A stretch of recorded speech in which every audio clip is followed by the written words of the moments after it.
Simón Rodríguez fue el propulsor de la educación de los que fueron los revolucionarios, bien. los primeros revolucionarios argentinos. Bueno, muchísimas gracias, profe. No, por favor, suerte. Que andes muy bien. bien. Hola, Ailén, ¿cómo andás? Bien. El gusto de verte. Profe, Sí, si te fue tan escucho. difícil organizar el Estado Nacional, debe ser porque había mucha diferencia en su población. Claro, para eso sirvió la educación. Ya habíamos construido el Estado Nacional Argentino y ahora teníamos que formar a los argentinos. Claro, y me imagino que el sistema educativo fue muy difícil de crear. Sí, pero te recomiendo que hables con la doctora Vidal y esa te va a saber explicar mejor. Bueno, ahora voy a hablar Dale, con ella suerte. entonces. Nos vemos después. Dale.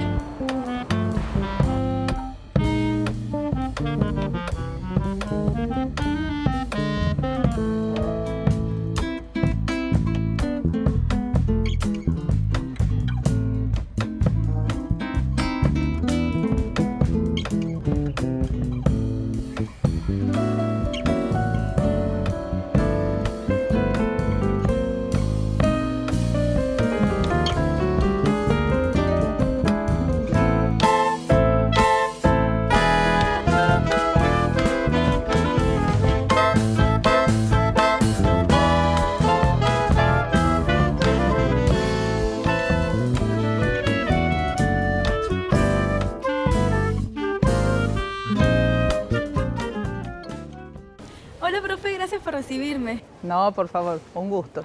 Sabe que estuve viendo historia de Tucumán de fines del siglo XIX y principios del siglo XX y descubrí que la educación es muy importante, pero quiero saber por qué es tan importante. Poder entender lo que implica la educación en una sociedad siempre es muy importante.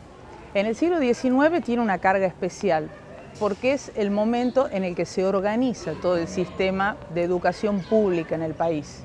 Se organizará recién en la década del 80. Antes había educación, organizada de otro modo.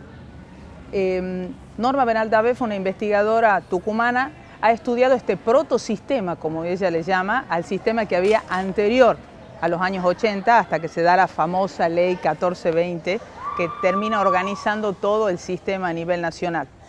Pero es muy importante conocer, como te digo, la conformación del sistema y entender cómo y por qué se produce, porque cuando vos entendés cómo se organiza esto, entendés cómo desde el Estado se organizan también modos de entender el mundo, modos de mirar, modos de aprender la realidad. Por eso creo que es fundamental. ¿Y cómo era la educación antes de 1880? Mira, la educación antes de 1880 tuvo como dos momentos. A partir de 1810 la escolaridad la brindaban principalmente las órdenes conventuales, ¿sí?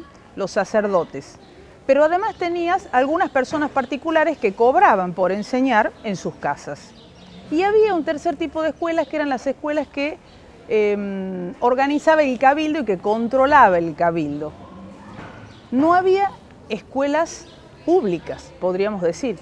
En Tucumán eso recién se va a dar en la década del 20 con Araoz de la Madrid y esta obra va a continuar y la va a fortalecer el gobernador Heredia.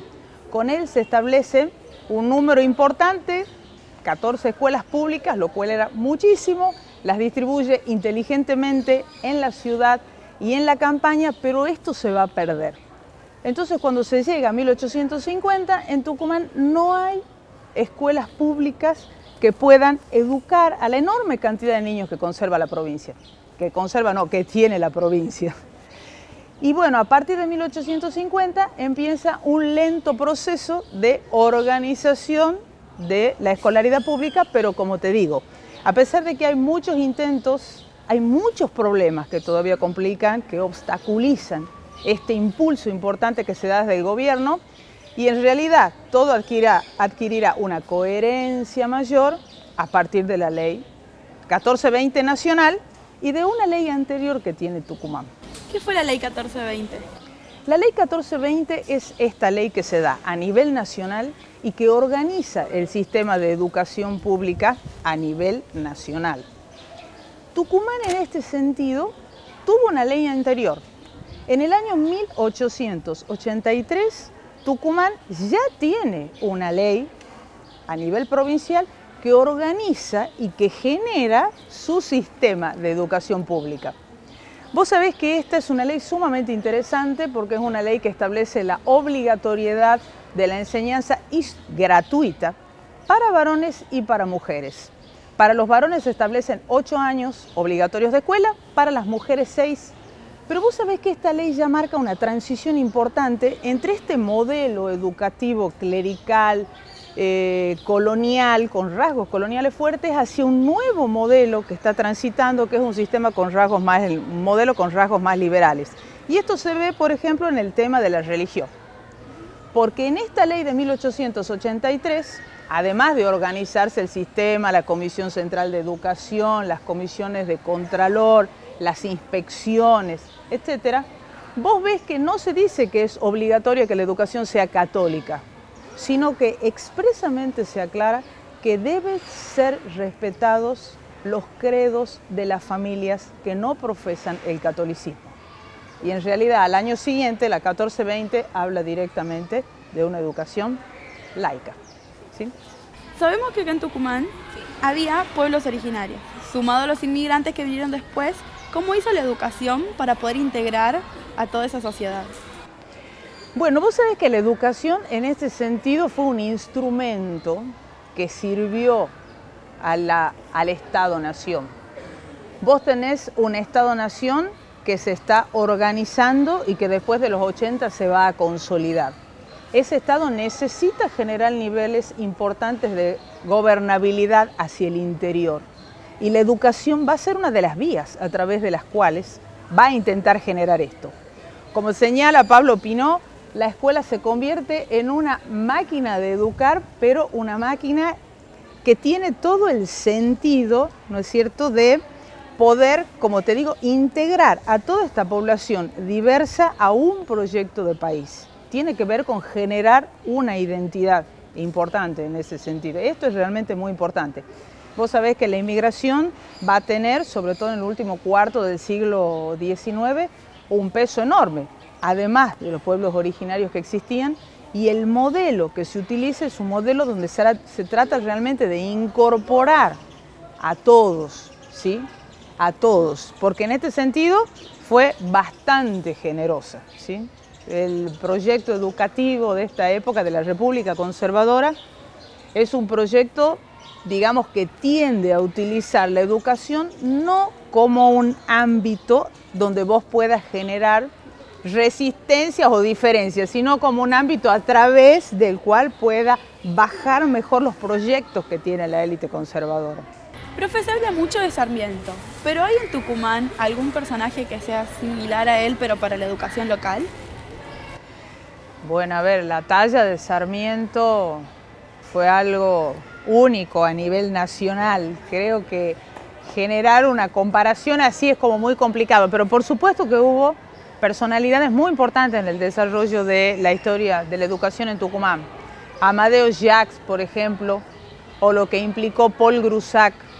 Son realmente muchos. Incluso una maestra llamada Justa Gómez, que fue una de las 5 primeras maestras jardineras que se formaron en la Escuela de Paraná, que se casó con un tucumano, llegó acá, fundó el primer jardín de infantes que hubo en la provincia hacia fines del siglo XIX y luego estuvo absolutamente toda su vida dedicada a la educación. Otras personalidades muy importantes son las maestras que trajo Sarmiento norteamericanas, algunas de las cuales luego se instalaron en Tucumán y enseñaron en las escuelas rurales de Tucumán, que digamos, no son personas que se destacaron desde otro lugar, porque en ese sentido creo que uno puede encontrar en la historia de Tucumán, si no es solo personalidades, como te digo, Paul Grusac, Amadeo Jacques, una enorme cantidad de maestros que construyeron con su trabajo diario escuelas excelentes, no solo en los ingenios donde podía observarlo, sino en la educación pública de Tucumán, en la ciudad y en la campaña. ¿Y qué características tiene Tucumán con respecto a la educación que lo diferencia de otras provincias?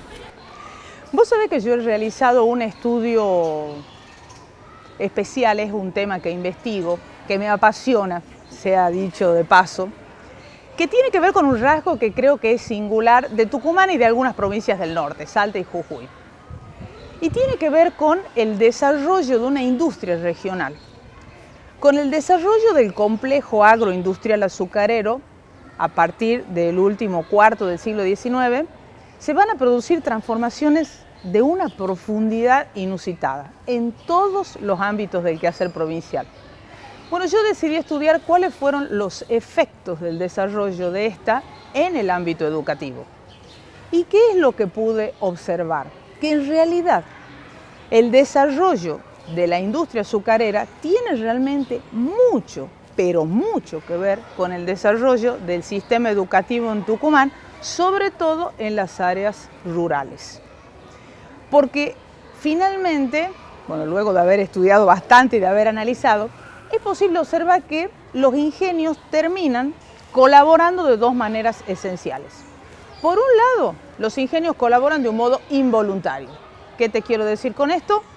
Que a los ingenios se los va a grabar la actividad de modo paulatino y esto van a significar impuestos que van a drenar hacia el erario público y que van a posibilitar la mejora en el ámbito educativo. Es importante decir que en realidad, ¿por qué se anima el Estado a hacer esto? Porque cuando la industria azucarera en el año 76 deja de tener rasgos artesanales, porque llega el ferrocarril a Tucumán y es posible una modernización importantísima de la actividad, el Estado tuvo una actitud de enorme apoyo hacia la actividad. Entonces, como lo habían ayudado en esta primera etapa, por eso hablamos de operatividad dual, en un segundo momento, cuando consideran que la industria está suficientemente consolidada, comienzan a requerir colaboración de ella para el erario. Y esto implicará la posibilidad de generar mejoras en la educación. Si nosotros analizamos desde el año 1850 más o menos hasta 1920, es posible ver que la realidad que tuvo la educación tucumana estuvo, como te decía, profundamente imbricada con la realidad de la industria azucarera y esto va a implicar que hubo periodos de expansión educativa y periodos de retracción educativa. Ahora, así como te dije que los ingenios colaboraron de un modo involuntario porque fueron impuestos, contribuciones obligatorias con los que tuvieron que colaborar al Tesoro, hubo un momento, hubo una realidad distinta. Y es que los ingenios azucareros, casi en su totalidad, se involucraron de un modo voluntario en el establecimiento de escuelas primarias, en la mayor parte de los casos, dentro de sus espacios de influencia. ¿Y esto con qué tiene que ver? Esto tiene que ver con que en Tucumán, cada vez que se producía la zafra, llegaba una enorme cantidad de trabajadores, los llamados trabajadores golondrines, que venían con sus familias porque el trabajo era destajo. Se cobraba respecto de lo que se trabajaba. Entonces venían acompañados de sus hijos, de las mujeres y la mayor cantidad de familia posible que pudiera colaborar. Pero este tránsito masivo, poblacional, en la época de la zafra tenía un altísimo impacto en las escuelas donde los chicos habían estado inscriptos inicialmente, porque generaban una enorme desestabilización en las mismas. Los chicos llegaban a las zonas azucareras y se comenzó a ver que los ingenios fundaron escuelas dentro de sus espacios. Ahora, esas escuelas no son todas del mismo tipo, no es que los ingenios se hicieron cargo de mantener esas escuelas. Hubo escuelas de las que sí se hicieron cargo íntegramente, pero también ellos los dueños de los ingenios, generaron estrategias mediante las cuales hicieron que la provincia fundara escuelas dentro de sus espacios o que la nación fundara escuelas dentro de sus espacios.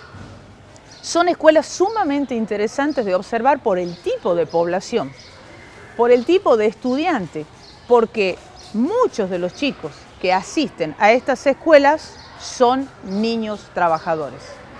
Son niños que además de asistir a la escuela, la otra mitad del día trabajan en la caña con sus padres. Claro, pero eso también puede verse ahora en zonas rurales. Por ejemplo, yo voy a una secundaria en un pueblo donde hay caña a los alrededores. Entonces yo tengo compañeros que en época de zafra muchas veces no van a la escuela o llegan tarde porque están trabajando, ya sea zafra o alguna otra cosecha. Mira, esto que me estás diciendo es una realidad centenaria en Tucumán. Si vos analizás a lo largo del siglo XIX, hay decretos desde el año 60, 71, 76, donde se intenta que la obligatoriedad de ir a la escuela se instale, pero en realidad esto lleva un proceso de concientización social muy importante que tardó su tiempo. O sea, antes no los mandaban a la escuela, en muchos casos para que colaboraran, y como vos ves hoy, aún muchos padres sacan a sus niños de la escuela para que sigan colaborando con ellos en el campo.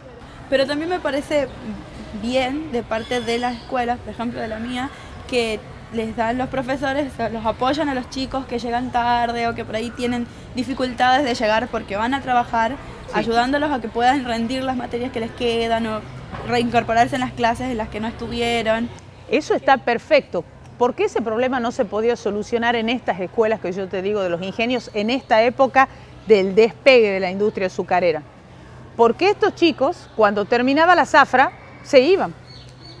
Entonces, cuando ellos llegaban, generaban un nivel de inestabilidad bastante importante en las escuelas del área donde se instalaban, y cuando terminaba la zafra, se iban. Profe, estamos prontos al Bicentenario. Sí. ¿Qué desafíos continúan y cuáles son los nuevos para la educación con la vista en el largo plazo? Bueno, la educación siempre propone muchísimos desafíos, pero creo que, como estábamos mencionando, es muy importante esto de que todos los niños puedan asistir a la escuela, que no sea el trabajo una realidad que lesione tan severamente los procesos educativos. Y creo que todos aspiramos a la mayor cantidad de educación y la mayor calidad de educación para todos los habitantes, no de Tucumán, sino de la República. Bueno, profe, muchas gracias por haber gracias conversado conmigo. Fue muy interesante poder aprender sobre la educación. Muchísimas gracias. Profe. Hola, Inés. ¿Cómo estás? ¿Cómo estás? Vengo a hablar con la doctora Vidal y me quedé sorprendida. Es increíble cómo se ha desarrollado la educación pública en nuestro país y además nos hizo pioneros en Latinoamérica. Sí, porque la educación pública en Argentina fue una herramienta fundamental de desarrollo de nuestros pueblos y aparte el principal medio de ascenso social. A pesar de sus dificultades, la educación pública es fundamental. Es la que me permite estar investigando ahora y saber todo lo que estoy aprendiendo. Gracias, profe. No, gracias por aprovechar esto y contar esta historia a todos los tucumanos. Bueno, me voy a seguir investigando. Dale, Nos vemos. gusto verte. Gracias a vos.